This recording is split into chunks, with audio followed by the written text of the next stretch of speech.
What's up, everyone? Welcome to another edition of the BASEHITBALL4 podcast. My name is Glenn Denigris alongside Alex Cashman, Tyler Blumenstick, and Scott Roswald. Big week of offseason action, both in the transaction department. We had the Hall of Fame that was announced about an hour ago. Rules being sent down for the 2021 season or being negotiated. But I think before we get into all that, I think we should probably start with what just happened, the Hall of Fame. Nobody made the Hall of Fame this year. Last year, it was Derek Jeter and Larry Walker. The ceremony got postponed due to the coronavirus, so that'll be in July. So there will be some sort of ceremony and celebration in July, but it won't have any players from this year's kind of list. Kurt Schilling was the closest, 71.1%. Bonds and Clemens made it just over 61%. Roland at 52.9%. Vizquel, Wagner, all of them fall short. Good thing, bad thing, indifferent. There's a million reasons why people don't get in, whether it be just, not their time yet, whether it be steroids, whether it be, people just don't like them for whatever reason. Well, what are the initial reaction of nobody making the Hall of Fame in 2021? I don't have really an issue with the fact that nobody got in at all. What I have a problem with is the fact that the steroid guys are being kept out of the Hall of Fame, especially in a year like this. Because if you're saying I only have this many spots, or when I'm putting them up against guys like Derek Jeter or Mariano Rivera in years past, when you put them side by side, they don't necessarily deserve it because their record is tainted, I guess. But in a year now where nobody gets in, I feel like this is the year where you say, all right, these guys should be recognized for what they were and put them in. Yeah, it's weird. Kind of agree with Ty. Just right now, there's just no one really all that, like none of the new guys on the ballot this year were first ballot Hall of Famers. So it really came down to whether or not those steroid era guys were going to gain the vote, or a guy like Kurt Schilling was going to get enough support, who his numbers on the field definitely say that he should be in the Hall of Fame. But his off the field character, the guy's kind of an asshole, has played an effect on him getting into the Hall. So he hasn't gotten that support. But there's just so many damn writers that are voting for this that I think it's a struggle, because you gotta gain the vote. You gotta get 75%. And there's hundreds of voters. So there's probably just too many people voting right now. So maybe they need to reduce the amount. There was the one guy who first year ballot voter for the ballot literally submitted a blank ballot. Like, if you're going to have that honor, vote. Like, that's kind of embarrassing, like, for the league, that they have people that just don't even vote, even though they're first time getting the honor. And I just looked up, it's the first time since 2013 that no one made it in from the Writers Association. Yeah, I'm not upset, but it's, I don't know. I feel like somebody should have gotten in. I mean, I'm not surprised that nobody got in. I'm not surprised that the steroid guys are not getting put in, but I'll argue that they should. I mean, you can make the argument that Bud Selig, who was the commissioner and who oversaw that entire era of Major League Baseball, he's in the Hall of Fame, and he completely botched any litigation, any, checking, any testing, all of that. That was all under his watch, and he was really bad at it. And steroids, as we know, ran rampant throughout the mid 90s into the early 2000s under his watch. He's in the Hall of Fame, but, guys that hold the all-time record for home runs, he's not in the Hall of Fame. In Barry Bonds, a 7-time Cy Young Award winner in Roger Clemens, he's not going to the Hall of Fame. Next year will be the first year that A-Rod and David Ortiz will be on the ballot. They're going to have an uphill climb to get to the Hall of Fame. I think if any one of those guys is going to get in, it's probably going to be Ortiz, because he's a media darling for whatever reason. I disagree. I think it's the opposite. You think A-Rod could get in? I think he's got a better chance to get in. I don't think so. I think Ortiz will get in before A-Rod. A-Rod's got the Ortiz is going to make it, and A-Rod's not going to, and I'm going to throw a hissy fit. I don't know, because you look at the DH thing with Edgar Martinez. It's kind of the same argument for David Ortiz. But Edgar Martinez never had PED. Exactly. I'm saying it's going to be harder for Ortiz, and it was already really hard for Edgar. But A-Rod was just that good, where I feel like. But Bonds was he has a legitimate case. Clemens is that good. Barry 100%. Bonds. But Barry I feel like there were Bonds. two different stratospheres. Sammy Sosa's that good, right? All these guys are that good. They're not in. I don't think A-Rod, I don't think his, reputation 180 that he's made since he's retired with, ESPN, Sunday Night Baseball, with J-Lo, with all of his other business ventures. I don't think that makes up for what he did, not just getting caught once, but getting caught twice and serving a 162 game suspension. I don't know if he's going to be able to overcome that. No, they're both I think going to he have a should. tough I time. think they all should be let in because I think that is a generation of baseball that shouldn't be ignored. But gun to my head, I don't think A-Rod ever gets in. Yeah. I just think Ortiz has more against him. He's got the DH argument that people like to put up in the air for some reason when it's a big part of the game. Like, if you're a good hitter and you're a DH, you only hit, like, you get in. Like, that's it. You did your job. You're a Hall of Fame designated hitter. It's a position. It's not just like Rover. I don't know. I think Ortiz he'll have an easier chance getting in because Edgar got in. They set that precedent. I think it opens now. the door. Yeah, it opened the door for him. That's a good It's just point. like how Mariano should open the door for future unanimous guys. It's a shame Billy Wagner didn't get in. I feel like I Billy would Wagner's vote a for deserving Billy Wagner. reliever. He's still got a chance. Yeah, I think he will eventually. He's got a couple more years. Billy Wagner got 46.4% of the vote. The people who fell off the vote, not getting 5%, Aramis Ramirez, LaTroy Hawkins, Barry Zito, AJ Burnett, Michael Kadire, Dan Herron, Nick Swisher, Shane Victorino. They're all gone. Yeah. Dan Hall of Herron Fame is an players. A1 Twitter follow, by the way. Hall of Fame Twitter guy, but And all those are off. I think only really A-Rod and Ortiz are coming on. Jimmy And then Rollins. It's going to be the last year for Clemens and Bonds. So they might be able to have another jump because I don't think it's a good look if you go 2 straight years with nobody getting into the Hall of Fame. Yeah, we're just kind of in an age right now where there's not a ton of guys coming on. Just a couple Phillies, Jimmy Rollins and Ryan Howard will be on the ballot next year. I can't see them getting the 5%. Howard's not a Hall of Famer. Jimmy Rollins has a chance. He had a longer career and he was very productive over his career. But yeah, we're kind of in a stage right now where there's just not a ton of Hall of Fame guys coming in. It's going to take a few years, I think, for there going to be a wave of these newer guys coming on. And Cash, I think a big problem with the Hall of Fame is the voters themselves. They seem to have this sense of entitlement and just self-importance that they are these gatekeepers of heaven and they could decide who is and who isn't a Hall of Famer when they've never really played the game themselves. What do you think of that optic that these writers hold so much power to decide who goes to the Hall of Fame? Well, anyone with a blue check mark on Twitter thinks that they're almighty in the world, and that to me is an issue. And that's a lot of these writers. And you could to be a Hall of Fame to be a Hall of Fame voter, you have to be a writer for 10 years, right? So anyone could do it. You just gotta be a writer for 10 years. So I don't think they're that important. I don't think they're that special. And truthfully, here's my question: is there's no real reason that Curt Schilling should not be in the Hall of Fame? I don't like Curt Schilling. I disagree. I hate Curt Schilling. But are you in the Hall of Fame based on what you do off the field or on the field? I could give you some good I mean, if we're not counting off the field, then I can't really give you any good reason as to why. So that's what I'm saying. I don't like him. I don't like him as a person. But if you need to go based on and off the field. Because if you're going to do that, then A-Rod deserves to be in the Hall of Fame because he's been a phenomenal person off the field. But there's the double standard. That's a problem. Schilling is absolutely 100% not in the Hall because of his personality and that the writers don't like him. That's fine. But that's not what it is, though. It's not a popularity contest. But that's what it is. Yeah. I mean, that's why Jeter wasn't in unanimously because it's a popularity contest. Our Red Sox writer voted him no. Yeah. So I agree with you. But that's a problem. Yes, it is.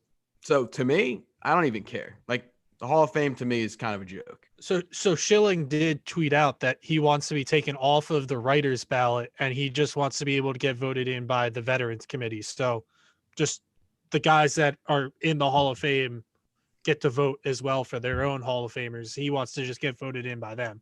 Well, I think that's how it should be. The writers should not have a vote because this is a joke. And it's been a joke.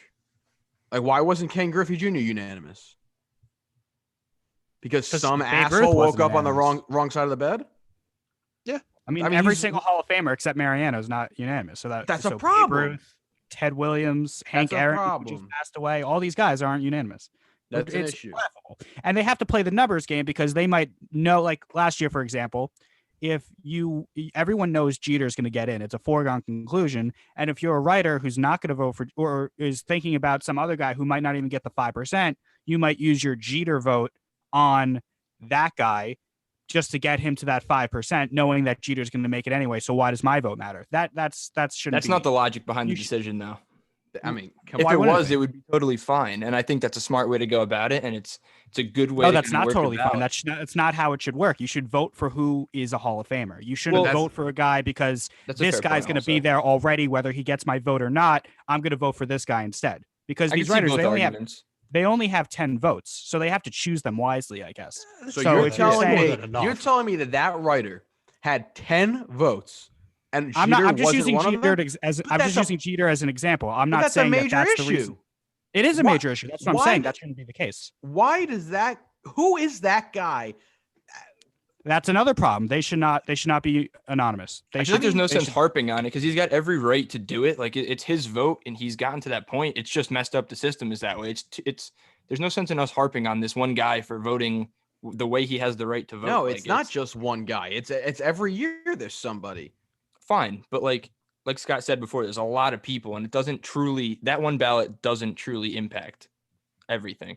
What I'm saying is there's no sense going at this one guy saying, But no, but that's my vote, point but- is, Tyler, these are baseball writers and we're reading what they write for our knowledge, right? So how could you take that guy seriously? How could you think that he knows the game of baseball if he doesn't think out of 10 votes that Jeter belongs in the Hall of Fame? I think the process should be or Ken revamped. Griffey Jr. belongs in the Hall of Fame. I'm just for that saying matter. the way the process is now, this guy did nothing wrong. Like he is technically allowed to do what he's supposed to do. So let's go He after is the technically process. allowed to do it. Doesn't mean that it's the right process and the right protocol that should be in place. It should probably Yeah. be changed. I'm just talking more for the sake of viewership right now. We should be going through the process, I guess, instead of kind of going after the guy himself. Like what can we do, or what can the hall do to improve the process, I guess? It should just be the people that are in. I agree. Yeah, I think so. And I guess they could have a smaller committee of people. I guess it's similar to like the way that the Heisman vote works as well. Like all the guys that have won a Heisman before have a Heisman vote, plus they have a committee.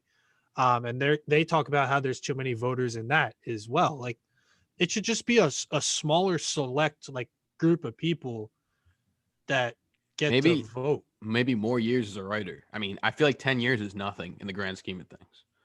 You could be a baseball writer for 10 years and really not even make it anywhere.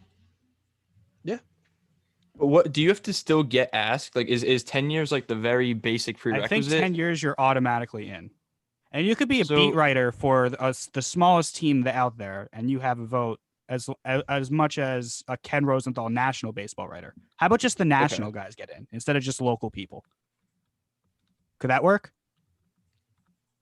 I mean, Yeah. I just feel like the vetting process isn't so clear cut. Like, then you're drawing the line between which writer deserves it, and national writers are more important than local writers, and it's all just like it's all arbitrary. Like some people enjoy consuming local content. Some Yeah, but people like an enjoy- Oakland Athletics writer that's been there for 15 years and has a Hall of Fame vote. Mhm. He specifies on the Oakland Athletics, though that's the baseball he watches. So over the course of a career, a Hall of Fame career for someone on the Toronto Blue Jays or the New York Yankees or some team that never plays the Oakland Athletics, how can he fairly gauge that career when he You're- never really if you're- paid attention? I If don't you're know. a I feel hall, like if that's a you're weird a hall argument. of, if you're a Hall of Fame player, everyone knows who you are. And if they don't, then they don't really watch any baseball. I mean, you watch every Yankee game, but you know who Mike Trout is. You've seen your fair share of Mike Trout. But not every Hall of Famer is Mike Trout. There's other guys. There's a Mike Messina. Not every baseball writer knows or followed Mike Messina's career. I feel You like don't if have you to make the Hall follow of it, Fame, though. you know. I don't know. Whatever. My main point was that Kurt Schilling is an asshole. All right. And do course. I think he belongs in the Hall of Fame? No.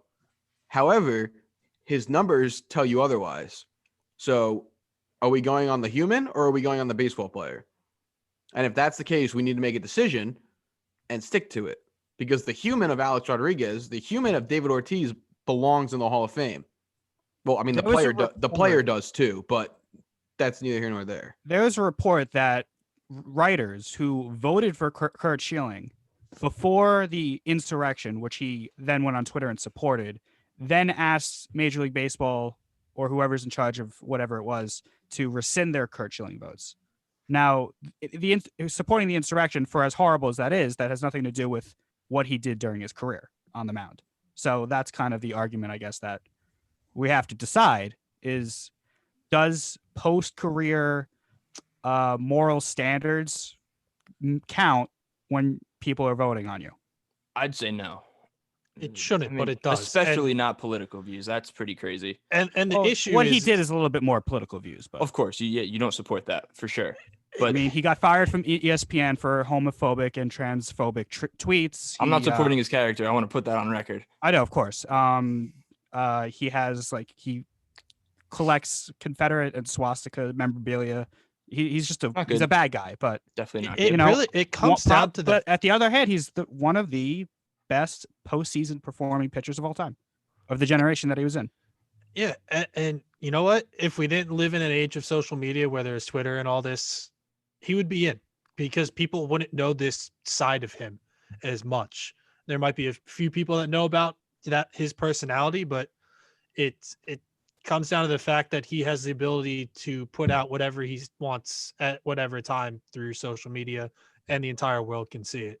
And it plays a factor into the voting, because people see that and they think that the Hall of Fame is baseball heaven, and he doesn't deserve to be there because of his character. Let's shift back to the steroid users. Are you guys on the same page with me, where the reason I think steroid users should be in is because that was an era of baseball that existed, and the Hall of Fame is a museum. Yes. I've been there. I'm sure. I don't know if you guys have been there. It's a museum. It's supposed to teach younger kids or people who go there about the history of the game. And the steroid era is a part of the history of the game. Now, I'm sure the current Hall of Famers who did it the right way probably don't want them in. But if we're telling the story of Major League Baseball, you can't tell the story without Barry Bonds, without Roger Clemens, without all these guys. And for me, that's enough to put them in the Hall of Fame. So I guess this kind of connects to that. I was listening to the radio going to get my Monster before, and it was WFAN. I don't remember exactly which show it was, but they were talking about this exact thing. And basically saying how if you've ever been to the hall, there's the hall part of it, and then there's the museum part of it. And they're saying that the steroid people are all fully represented in the museum portion of it, but there are people that don't believe that they should be represented in the hall portion of it. And that was kind of an interesting point for me, just as a listener, because I mean, it's a good point. I feel like if you want to kind of, I don't fully agree with it, but if you want to set the standard as like the morals are between kind of your accomplishments on the field being recognized in the museum versus the hall itself, then I feel like I could hear both sides of that. I don't know. As an example, like the ball, the 756 ball that Barry Bonds hit, that's in the Hall of Fame. But Barry Bonds himself is not in the Hall of Fame. Yeah. Now, if I'm Barry Bonds, if I'm saying, if you're not going to put me in the Hall of Fame, give me the ball back. That's kind of, I guess, the point I would make if I was Barry Bonds. And we talked about it over the summer when the McGuire and Sosa documentary was out. That era of baseball saved baseball really for huge population of people. It was a dying sport. People weren't watching. People weren't going to games, but that changed the game, and people wanted to be there and see that. So I absolutely do agree that those guys that are deserving should be in the hall, because it happened. And it was legal at the time. There were no rules in Major League Baseball banning performance enhancing drugs at that point. Like, it was part of the game, and they should be in the hall if they're eligible. Barry Bonds has more career intentional walks than the entire Tampa Bay Rays organization. With that being said, steroids absolutely made him hit the ball further. There's no questions asked. But steroids doesn't make you I guess hit the baseball. My argument is that what the Astros did was worse than what Barry Bonds did, because Barry Bonds did not know what pitch was coming. He could have swung out of his shoes on every pitch, and steroids is not helping that. Steroids is not going to. Steroids, we wouldn't make the major leagues. What? If the four of us took steroids, we would not be Major League Baseball players. I You still wouldn't have need made that it. God-given talent. I wouldn't have made it to Monmouth's D1 team. I mean, you still got to hit the ball. You got to make contact. You think you listen to Alex Rodriguez talk about hitting a baseball. It's a science. What he does is a science. And A-Rod was a guest pitcher. A guest pitcher. Guest hitter. Guest hitter. Sorry, I just had a stroke. A guest hitter, and he was up there trying to guess what the pitcher's next move was, and that's why there were times where A-Rod would just look silly up there, looking at a ball right down the middle, or swinging at a ball in the dirt. It was him literally just guessing. And a lot of the time he guessed it right. I mean, the guy is an unbelievable baseball player. He's an absolute genius. And with or without steroids, he has the numbers to be in the Hall of Fame. The ball might have gone a little bit further with the steroids, but the fact of the matter is he served his time. Why is he still being punished? He served the longest suspension in baseball history at the time. And now he's still being punished? Or Barry Bonds is now still being punished 10 years after his career? I don't know. To me, then that means Curt Schilling should be in the Hall of Fame. I'm going to keep harping on it because yourself there, Cash. Can you hear me? I can hear you. Oh, Scott's the only one who can't hear me. There you go. Oh. Okay. I forgot. Oh, I'm going to keep harping on the fact that Schilling belongs in the Hall of Fame because to me that's ridiculous. I don't like the guy. I think he's a loser. And I wouldn't vote for him, but I also don't have a vote. But my point is that if it's go off of on-field success, these are the best people to do it. It's tough. It drives me up a wall. Yeah. I get because the people who say Barry Bonds isn't a good baseball player. He was just on steroids. You don't know baseball. You don't know baseball if you think that. That's just a horrible take. Let's move on to transactions because we got a couple transactions within the last couple minutes. Andrelton Simmons went to the Twins, $10.5 million for 1 year. Interesting. Tommy La Stella is going to the Giants. Term of that deal hasn't been released yet. This morning, Scott, you got your catcher, JT, back with the Phils. 5 years, $115 million.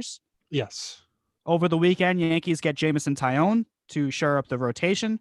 Also, we're able to get some salary relief trading Ottavino to the Boston Red Sox of all teams. So it looks like they're going to spend that excess money to replace Ottavino in the bullpen. So it's Scott. How do we feel? And now with Andrelton Simmons going to the Twins, that opens up that door for Didi to come back because it was rumored earlier today that the Phillies were more in on Simmons than Didi, but now it probably opens the door for Didi to come back. Yeah, absolutely ecstatic that JT Realmuto is a Philly again. It should have never gotten to this point. It should have been a situation where they traded for him last year, and they should have gotten a deal done before the season started.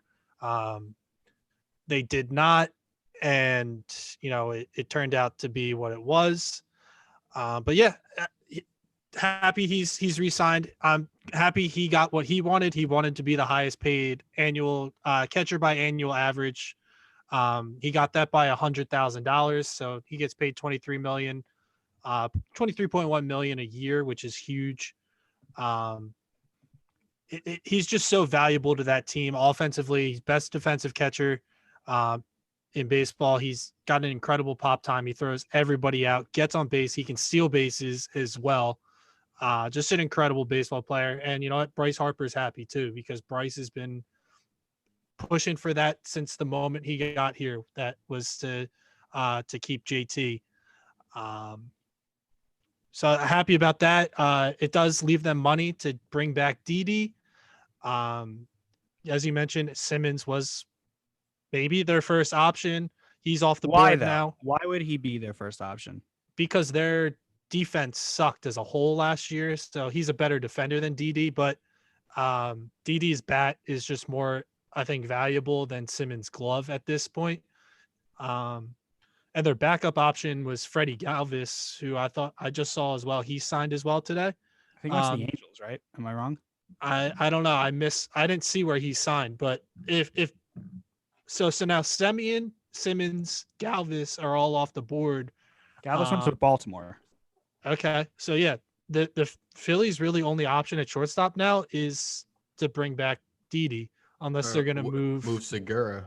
move Segura back. But I guess that's an option. But I'd love to have Didi back because they really don't have a left-handed bat. Bryce So Harper. other than Bryce, they don't have a left-handed bat. I'm just messing with you. No, I know. So, yeah, a big day in Philly. It's exciting. Everyone's happy. Let's keep it with the NL East for a second because the Nationals get Brad Hand to add to adding Schwarber. Obviously, the Phillies have kept JT Realmuto. They're probably most likely bring back Didi Gregorius because that it's kind of a marriage that needs to happen at this point. You got the Braves who have made some nice moves. They've won the division the last 2 years. The Mets, earlier today, Bob Nightingale said that they had an offer that exceeded Cole's annual average value that ended up getting shot down. But there is an offer on the table for Trevor Bauer. This is shaping up to be the most competitive division in baseball, where the Marlins, who made the playoffs last year, might be the odd team looking out in contention. What are our thoughts about this division as spring training is approaching? I know Cash doesn't share the same sentiment as me, but I think if Bauer goes to the Mets, I feel like that puts them over the top. I feel like in the National League East, and all of baseball, what do you think? It definitely puts them at the top of the East, I think, in my opinion. I feel like the pitching is just head and shoulders above what the Braves have, as good as that young core is. And you're making faces over there. I don't really care. You can defend yourself if you want. But the Braves definitely have a better lineup at this point, but the Braves or the Mets lineup just got a whole lot better with Lindor. I think the Mets need Bauer at this point because they lost out on Hand, they lost out on Springer. They can't lose out on a third guy. I think Bauer might become something that Cohen needs to do to retain any credibility to what he promised the Mets. Even with the Lindor trade, he promised the Mets a big offseason. I think the big signing would probably have to be Bauer at this point because he struck out on Hand and with Springer. Yeah, I mean, look, I feel like their top 6 pitchers would be, every single one of them would be at least a number 3 in a average MLB staff anywhere else. Bob Nightingale is reporting that the Phillies and Reds are focusing on Didi Gregorius. But of course, it's also Bob. So I'm gonna go back to Tyler's point. Yes, the Mets have seemingly put together a nice roster. They have put together a nice roster. You have to admit it. You have to. I'm not saying they haven't. I'm not saying they haven't. But how many times do we go into each season saying the Mets have put together a good roster? Every year. Since this show's none have been as good every as this year one. I go none on. Have been as good as this. None have been as good as this is a thing that we say every year. I can't prove anything more to you. I don't know. Every year since this show's been on the X from till now, I've said the Mets are probably going to be good, but they never are. I picked them to go second in the division in what? But 19? Don't you think that Tyler? I don't disagree with you, and I think Bauer would be good for the Mets. Yes, I think Bauer would be edit good for these the Mets. podcasts. I have receipts, and you definitely disagree with me. No, let me finish. All right, well, I'm going to find the text then. Continue. Bauer would be good for the Mets, but I think it would ruin his career. I don't think he'll get the long contract he wants. I don't think he'll get the big contract he wants. And, let's not forget that every year Syndergaard misses half the year. So that's one of your starters. He's already missing half the year. Okay, so there's that. And who is their closer? Edwin Diaz. That's a problem. And the starting pitching has not been the issue for the Mets. I mean, you can make the argument 5 years ago, they also had the best rotation in baseball. The year after they went to the World Series, they had Harvey and DeGrom and Syndergaard and Matz. Well, Harvey actually fell off the face of the earth. But this is not the first time in the last decade that we've sat and talked about the Mets rotation being the best in baseball, and they don't have anything to show for it. The Mets starting pitching was not bad last year, but how many times was the lead blown in the 7th, 8th, 9th inning? And it was almost every game. And in this new age of baseball, your pitcher's not going a lot past that unless they're throwing 7 pitches an inning. So I mean, they are when you have a rotation that good, like the Mets. I feel like. But you're going to need big saves. You're not letting your pitcher throw. You're not letting your $30 million a year pitcher throw 120 pitches a game. It's just not happening. when out of the 5 teams, you can make the argument that 4 of the teams can realistically win the division. It's going to come down to the bullpen. And, the Nationals got their closer in hand. The Phillies have upgraded their bullpen. They got Archie Bradley. The Mets really haven't done anything rotation wise. They got Trevor May. He's not a game changer in the bullpen. And the Braves obviously have probably the best bullpen in the division. I have a question. Every year, not just the Mets, in baseball, what do we always say come postseason time? The best bullpen is going to win you the World Series. That and not striking out 100 times. That's my thing. I hate that. But even if the Mets squeak into the playoffs with the 2 wild cards, or one of the 2 wild cards, I should say, what does that mean? Are they going to get bounced in the first round because they don't have the bullpen? I was the Mets with the wild card with DeGrom on the mound. Go for it. What were you going to say, Ty? I was going to say, may I ask who recorded the final out on the mound for the Dodgers? It was Kershaw, wasn't it? No. Scott got it. Julio Urias. What do you need a bullpen for? You got Kenley Jansen. They won the World Series. No, you're right. But Urias was pitching out of the bullpen. You shouldn't bring in any of your bullpen for the. But he's not a bona fide closer, though. That's the thing. No. If that's your deal breaker as to why the Mets aren't over the hump, I argue that they can make up for it in other areas. But it's not just the closer. Who else is in that rotation bullpen? This year is better than the Dodgers rotation, I'd argue. I don't With Bauer it is. With Bauer, yeah, but their top 3, DeGrom, Stroman, Carrasco is fine. But after that, it's Steven Matz, David Peterson, Joey Lucchesi. I only mean with Bauer. The Dodgers have the edge without Bauer. Those are borderline starting. If it's Bauer, it's by the time Syndergaard comes back in July, it would be DeGrom, Bauer, Syndergaard, Carrasco. I'll take that. I have something to say about Trevor Bauer.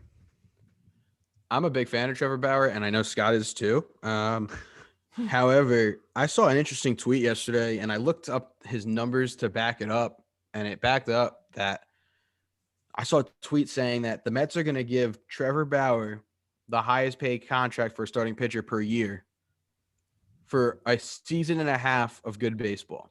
The last season and a half, not a season and a half 5 years ago. I get the argument, but improvement is an improvement. If it's recent in the last year and a half, I understand, and that's how people get paid. You look at the NFL and the NBA, these guys just show that they can do it over the course of 1 year. They get extensions.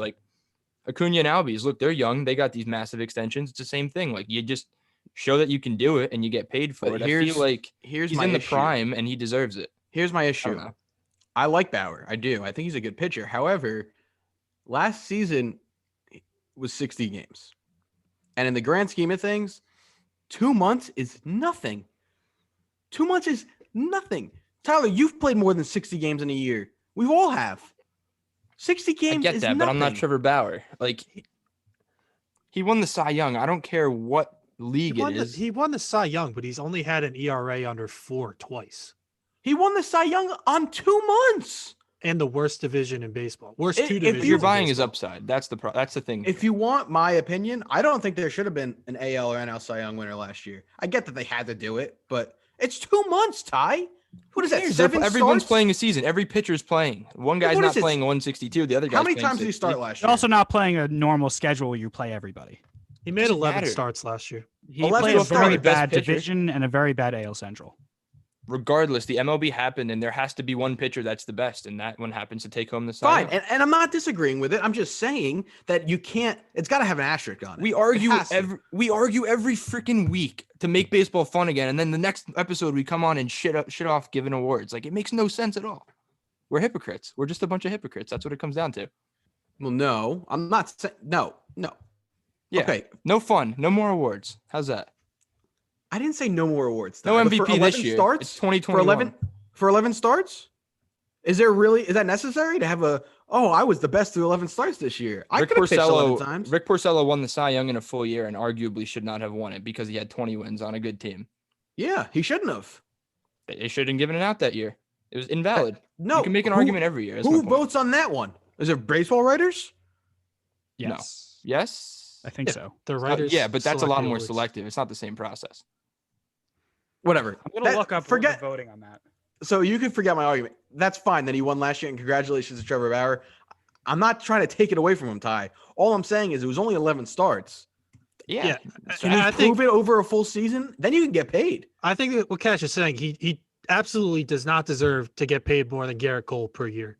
I'm not arguing that either. But you know what? It's probably going to happen because Steve Cohen talked a lot and that they were going to spend money and they were going to go out and do all this stuff, and they've lost out on these guys. He kind of has to go do it. So in the 2016 Cy Young voting, Porcello won with a 3.15 ERA. Second was Verlander with a 3. I know ERA is not the biggest thing in the world anymore, but 3.04. Kluber had a better ERA than him. Britton was actually in that Cy Young contest. Wait, can you go back on that? Why isn't ERA the biggest thing anymore? A lot of analytic people don't care about ERA that much anymore. Oh, so let's just give up 30 runs. It doesn't matter. I don't understand. What do you look at then? Yeah, but if you give up 30, you're not going to get the wins. ERA plus walks. Well, yeah, but that's what I thought. Analytics don't look at wins and losses anymore. Justin Verlander's WAR in 2016 was 7.4. Porcello, who won the Cy Young, was 4.7. That seems about right. I don't know why he won the award that year, but regardless, go on. I don't remember what we were arguing about. We were arguing about awards and how they don't count. No, that's not what I fucking said. All right, let's move on to the Yankees. They traded for Jameson Taillon from the Pittsburgh Pirates, gave up 4 prospects, the best of which was Miguel Uri, whatever. I don't know how to pronounce it. No offense to him.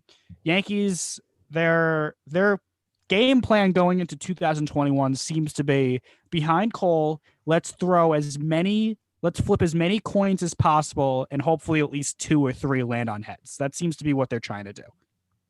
I'm a fan of it. Yeah, you need depth because it's inevitable someone at some point is going to get hurt. So, especially for them. I am not going to sit here and be biased. I'm not going to be a hypocrite like Tyler likes to call me. I called the Mets out for saying the same thing every year, and I'm going to do the same with the Yankees. We say the same thing every year. Brian Cashman makes a couple of big splashes, and we say, this is the year. This is the year they get it done. And every single year they lose in October. And I don't see – so, yes, they made an enormous adjustment with the starting rotation. They brought back DJ, but what else did they do with that lineup? They haven't done anything. To me, that's a problem. What more can you do with that lineup, though? Glenn, isn't it an issue that every year the same thing happens? But these guys don't interrupt me. Let me finish. The same thing happens every single year. You get these guys who can hit 40 home runs and strike out 450 times. That's great. I'm glad that's exciting for everybody. Over a 162-game season, that's great. But over a month of baseball in the postseason, that doesn't work. And I don't understand when that's going to matter to anybody in the Yankees organization that it doesn't fucking work. Cash, let me ask you this. Hal Steinbrenner calls you tonight, says, we just fired Brian, you're the new GM. Who in that lineup are you getting rid of, and who are you replacing him with? Well, it's too late now. Everyone's been signed. Checkmate. Everyone's been signed. They waited 2.5 months to sign DJ LeMahieu because everyone was twiddling their thumbs. Okay, who would you have wanted? Let's say this happened 2 months ago and you became the GM of the Yankees in November. What would you have done with the lineup? I think Didi coming back is would have been huge. I really do. Where do you put him? I would argue to move on from either Gio or Voit,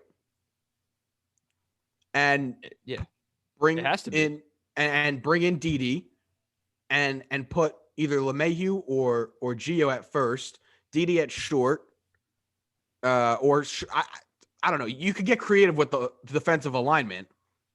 I don't think Glaber should be the shortstop anymore. He came into camp fat last year, so to me, you lose your right to be shortstop. Forever? Listen, I am just so over the whole thing.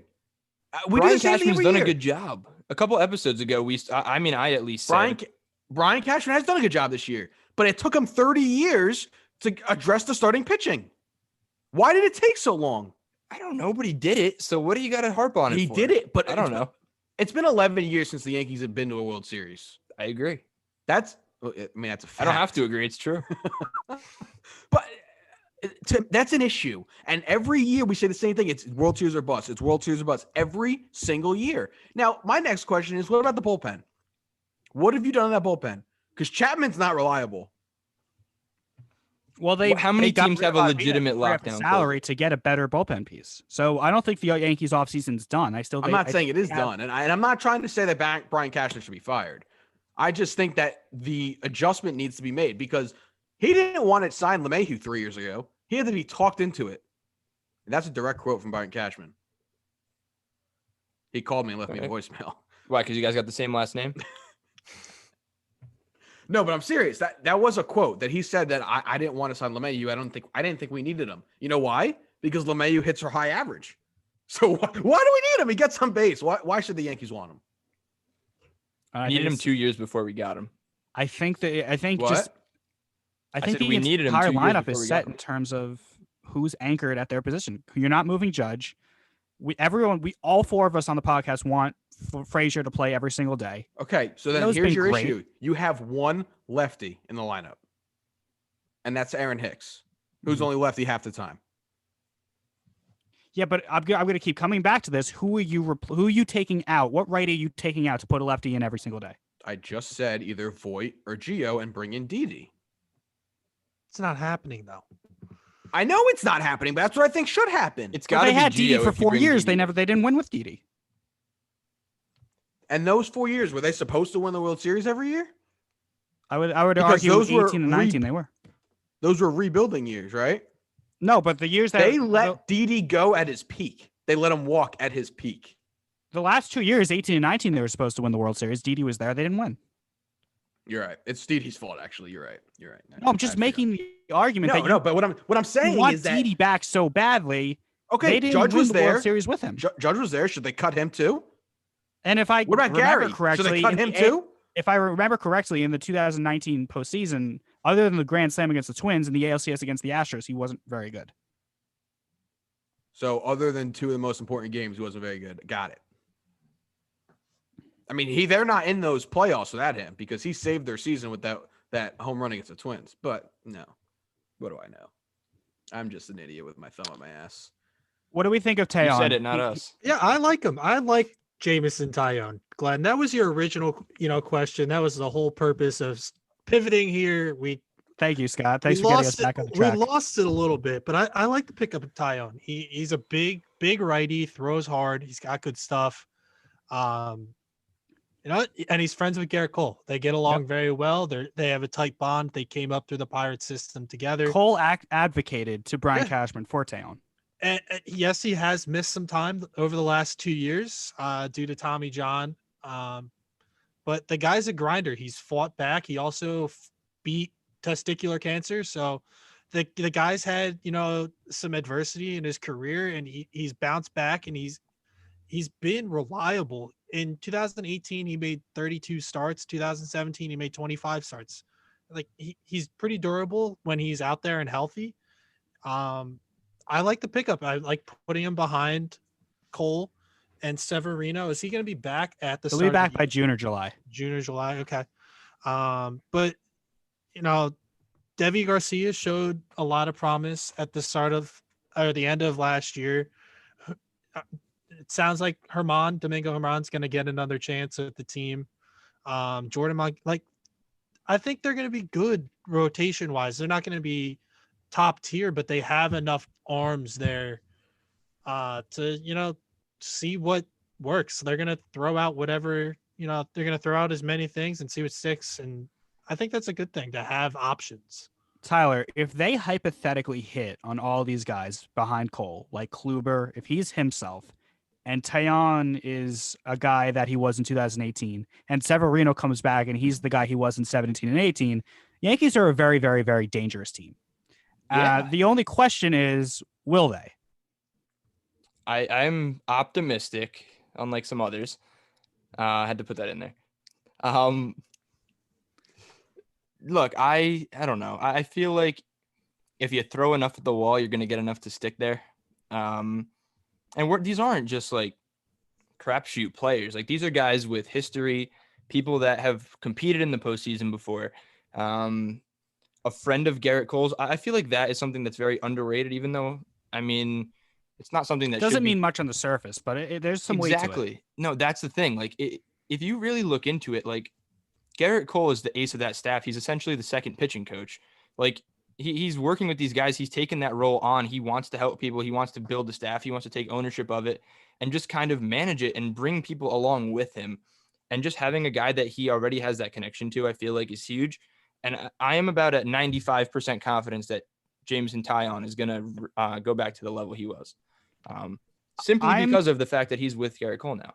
I'm optimistic as well. I mean, from what I'm reading about Kluber, everybody seems to say, or whoever saw him in that bullpen session seems that his velocity is good.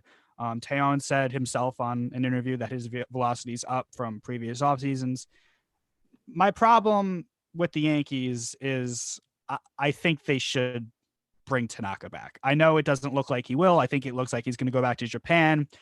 I think it's a bad look that going over the luxury tax by a couple $1 million is keeping you from bringing back one of the more reliable pitchers that they've ever signed in a free agent contract over the last 7 years. That's a problem for me. I don't like that optic that Tanaka's gone. All right, so let's play the same game, Glenn. You bring him back. Where does he pitch? In the rotation, every fifth day. So who do you take out of the rotation? Montgomery, Garcia, that's an easy decision. Schmidt, one of those guys. That's not really a hard decision for me. We're talking Masahiro Tanaka here. I mean, I don't know. Listen, because right now it's Cole, Kluber, Taillon, probably Garcia, Montgomery, and then you have Schmidt in there too. If Tanaka came back, I'd put him in over Garcia and. Can you say Montgomery. that rotation one more time, please? Cole, Kluber, Taillon, Montgomery, Garcia, and then Severino in June or July. It's a lot of pitchers. Well, you're supposed to have 6, 7, 8. Is someone going to the bullpen? Yeah, I guess so. No, well, that's the thing. We don't get Corey Kluber if we get Tanaka back. That's the thing. Like, we only know the reports on the surface. They know their entire plan in-house. Like, they probably had an indication from Tanaka that that they either were not going to reach a deal. I'm sure they both wanted to reach a deal, but Tanaka's camp was reported to ask for upwards of $20 million. That's a lot of money for Masahiro Tanaka when you can go out and get Corey Kluber for 8 and get very similar production. I feel like if not better. Along. If not better production. I mean, I love Masahiro Tanaka, but he was bit by the long ball a lot the last couple of years. Great postseason pitcher, though, when we needed it. And you Correct. can't deny that. I'm going to miss I'm him. not arguing that. I'm not arguing you. You just said you can't. I'm shocked that nobody's signing him in general. I know there was a report that it was either Yankees or Japan, but I'm shocked that no other team said, we'll give you the money, or at least do you know that? Heard. I don't know. You're right. I don't know. I would assume that he's been getting offers. I think it's a Yankee for life kind of thing. It's either Yankee for life if I'm playing in the U.S., and if not, I'm going back home, and that's it. And I don't blame him if that's his mindset. Yeah, I agree. Let's move on to Hank Aaron. Passed away a couple days ago. I never really knew a lot about Hank Aaron. I knew obviously that he broke Babe Ruth's home run record. He had 755, and that was broken by Barry Bonds. But I was watching a lot of MLB Network over the last couple of days and really learned a lot about like his life and his career. One of the greatest ever. Like we've seen people, great athletes over the course of time pass away, and I feel like they've gotten a lot more, I guess, media attention than Hank Aaron has gotten by the national media. But if you really look at his numbers, this is probably a Mount Rushmore type guy. So that's something I never really realized. I just thought of the home run record. But today I saw a stat that if you take away all of his home runs, all of them, all 755, he still has 3,000 hits. That's insane. So one of the greats gone. 10 Hall of Famers in the last 13 months have passed away. That's crazy. Yeah, it's unfortunate. But yeah, as you mentioned, the guy's absolute legend. And probably under the radar. He played 22 years. He made 25 All-Star games. So they did play 2 All-Star games for a short period of time, but still 22 years, 25 All-Star games. That's incredible. As you mentioned, still has 3,000 hits if you take away all of his home runs. All-time leader in RBIs and total bases. Just an awesome baseball player, and just a huge person with breaking ground. He's shortly after Jackie Robinson, but he played a huge part in that. color barrier, big civil rights activist as well. It's a sad loss for everyone because the guy was incredible at what he did, and got a lot of flack for it. There was a lot of push for him to not break Babe Ruth's record when he did. Um, just a sad day for baseball, and as you mentioned, just so many great legends that we've lost over the last year. Yeah, I mean, I don't know much about Hank Aaron. I'm not going to sit here and harp and pretend that I do, but yeah, no, I would just echo everything that you just said. Like, I really know the basics, kind of what Glenn started with, but yes, home run king. Some people think he's actually the home run king, depending on which side of the steroid argument you're on, but definitely a tremendous, tremendous loss for the sport of baseball. Catch anything real quick? I think that it's a huge loss for the sport of baseball, but it's more of a loss for the Atlanta Braves. I mean, I think that, if I could compare it to anything, it would be he was to Atlanta what Kobe was to Los Angeles. So I think that it's really tough for Atlanta. The city as a whole, the team, the organization, that was their guy. That was their guy. So it sucks for them. But he lived a great life. He was an absolute legend, and legends never die. So. And I saw that the Hawks, the Atlanta Hawks, and the Atlanta Falcons are both retiring the number 44. I'm not sure if it was just for this season. Just for this season, but even if they did it permanently, like that'd be pretty cool. Did you guys see his scouting report from when he was like an 18, 19-year-old kid? I did not, but I'm sure you have it not because either. that's why you're asking. The scout ranked his power as fair. Fair? Yeah, they just, okay. Yeah, like okay power. Yeah, they just thought he would be like an okay power guy when they first scouted him. So, but He definitely did all right. Turned out to prove that one wrong, and should have been great. So, yeah. Let's I thought it was important that we talked about that for a second, but let's move on to some off the field kind of negotiation aspects of baseball.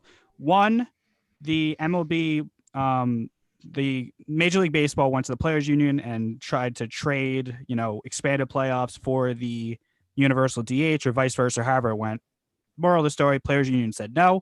I don't know why they said no, because I think both expanded playoffs and universal DH both benefit the players. So it's interesting to me why they would say no. I feel like they're just fighting to fight. Also, a lot of officials in Arizona are requesting MLB to delay the Cactus League spring training. That doesn't really seem really legitimate to me because the Coyotes and the Suns are playing in Arizona indoors with fans. So I didn't really understand why they would do that. Any thoughts and opinions on those two kind of newsworthy aspects of baseball? I think you were 100% right when you said they're fighting the fight. I mean, there's definitely going to be another lockout whenever they're haven't had one since '94. I know. But when their negotiations are next year, right, Glenn? Yes. This is horrible. They can't agree on anything. But what do I know? Yeah, I think it's dumb. I was kind of anti-DH going into last year just because I'm so used to the National League game. But it's so much better having the universal DH. Like, it's pointless having pitchers go up there and try and hit. It really is. I think it's ridiculous to watch a pitcher hit in Game 7 of the World Series. Yeah, it's dumb. Like, also, some guys, how bad does it look for the union for Nelson Cruz and Marcell Ozuna to not have jobs, and then the Players Union kind of eliminate 15 potential jobs for them? Doesn't make sense to me. It sucks. Yeah, because Nelson Cruz was kind of holding off to see what his options were going to be. Same with Ozuna. It's really dumb, and it affects National League teams now because the Mets, for an example, they're going to have to put Dom Smith out in left field, who is a subpar defender in the outfield, because they can't DH him, and they got to play Pete Alonso at first base. I don't know. I think it's stupid, and I liked the expanded playoffs as well, just for the sense that there's more games. And then in regards to the Cactus League statement, like as you said, if the Phoenix Suns and Coyotes are playing indoor games with fans, how are you going to sit here and say we can't have spring training baseball? Like you don't need to have fans at spring training games. I don't understand why that makes any difference. But I did also see that even though they put out the letter in the statement, they're saying that they are prepared for it to start on time. So I think that's just bogus. I guess it was just like a Hail Mary. Just maybe they'll delay it. Why? I don't know why. I don't know. I'm not mad at you. I can't Oh. stand the whole thing. I mean, it's to a point where it's ridiculous. You didn't have a season last year. I don't understand. You should be itching to play as soon as possible, right? But it's not the players. It's the state of Arizona. I get that. But I think that's absurd. Absurd, but what do you know? I think one of the reasonings was I don't think they wanted out of town people coming into the state of Arizona. Like, but the people that are going to the Suns games and the Coyotes games live in the general area of Phoenix. I don't think they wanted the fan bases of all the teams that participate in spring training in Arizona to be the Arizona spring training. They're all together. They're all like within like 5 miles of each other. It's much different from Florida where they're just spread out throughout up and down the state of Florida. In the Cactus League, they're all together. So you can make a bubble where they aren't really. Yeah, but he's talking about fans. Yeah, I think their concern was fans of those organizations. But then just don't have fans. Yeah. I mean, it's spring training. Yeah. I mean, you're still trying to operate a stadium.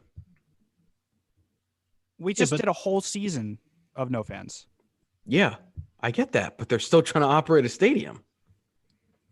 I mean, these teams lost, and I'm not arguing that they shouldn't start on time. I think that at this point, if the Suns are having fans inside, you can have baseball fans outside, and all across the world. I think that but I understand that. But my argument, if the state is so worried about it for whatever reason, whichever bogus reason it is, then don't have fans and just have people work the stadium, and just have. How can you tell the owner of that minor league baseball team that he can't have fans, or she, I don't know who owns the team, that they can't have fans because the state just has a gut feeling?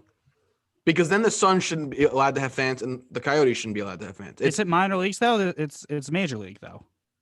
But minor league teams are owned by independent people. It's a story for another time, but the team doesn't necessarily own their minor league teams. So do the minor league teams get any money from major league teams working out at their field? Yes and no. I mean, they do somewhat, but not to a point where they could run the season. I mean, there's too much detail for me to go into right now, but that's the gist of it. Steck, you got anything on this? No. Good. I don't understand why people fight just to fight, but that's really it. I don't have anything intelligent to contribute. So yeah, it was just a weird couple of things that I saw, and I thought it was ridiculous. Both of them are ridiculous. I mean, expanded playoffs and DH. We talk about every single episode how to make the game more entertaining. Those two things do that. More markets in September, less pitchers hitting and bunting and rolling over to second. So it's just almost like Rob Manfred is scared to do something right. And I'll leave it at that. Yeah. Well, he didn't. But it was the union that declined it. Yeah, but like if the union wants something, then Manfred and the owners want something else. And if the owners want something, the players want something else. I'm still leaning more towards the fact that now at least the players are correct, and the players deserve more of an upper hand in these negotiations because they're the people putting the product on the field. But it might change. I don't know. All right. Before I wrap this up, do we have anything that we missed? Anything we want to talk about? I don't think so. No. Got everything? We're getting some good news, though. We're getting stuff to talk about. Getting some news. I'm holding off for a second because I feel like the second we log off, Bauer's going to sign, or there's going to be some big thing. Well, as of 30 minutes ago, Bob Nightingale said that Didi is the Phillies' priority at the moment. I remember there was a report that I remember Bob Nightingale reported that the Yankees were quote unquote enamored with Manny Machado and thought that he was the perfect fit. Yeah, well, Is Manny Machado on the Yankees right now? you could literally play like Mad Libs with any team in the Major League Baseball stratosphere, Especially and Manny the Machado is a Yankees. good fit, and they're enamored. It's I don't know. know. Umbrella journalism is what it is. You Love Bob Nightingale. Always Okay. always a nice comedy account to follow. I'm gonna refrain. That'll just about do it for this episode of Base Hit Ball 4. We will He be has a back blue next check mark. Tuesday. Cash, every week you interrupt my outro. We've been doing this long enough to Every the point where you. single week. I think you do it on purpose. Yeah, a little of this, a little of that. Oh man. Couple weeks away from spring training. That'll just about do it for this episode of Base Hit Ball 4. For Alex Cashman and Scott Roswald and Tyler Blumenstick, my name's Good Denigris. We'll see you next week.